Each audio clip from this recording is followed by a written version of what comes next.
ताजमहाल दिवसाच्या वेगवेगळ्या वेळेला वेगवेगळ्या रंगात दिसतो. सकाळी गुलाबी, दुपारी पांढरट आणि चांदण्यात सोन्यासारखा. हा बदल संगमरवरी दगड आणि प्रकाशाच्या कोनामुळे होतो. ही एक प्राकृतिक अद्भुतता आहे.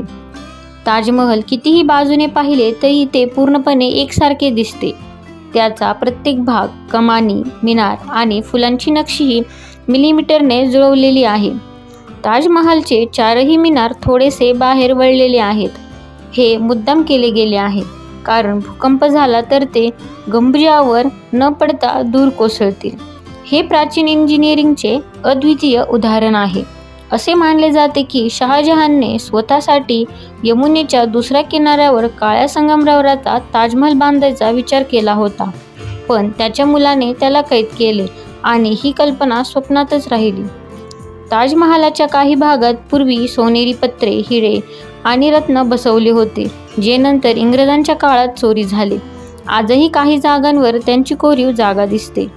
असेही एक सांगणे आहे की बांधकाम पूर्ण झाल्यावर शहाजहानने शिल्पकारांचे हात कापले, जेणेकरून ताजमहालसारखी दुसरी रचना कोणीही करू शकणार नाही. संगमरवरावर इतके सुंदर जडणमोडण आणि फुलांचे नक्षीकाम आहे की ते दुरून रंगीत चित्रासारखे वाटते, पण जवळ गेल्यावर दिसते की ते मुलामा नसलेले कोरीव काम आहे.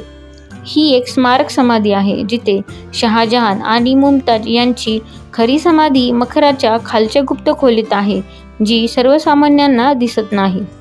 धन्यवाद.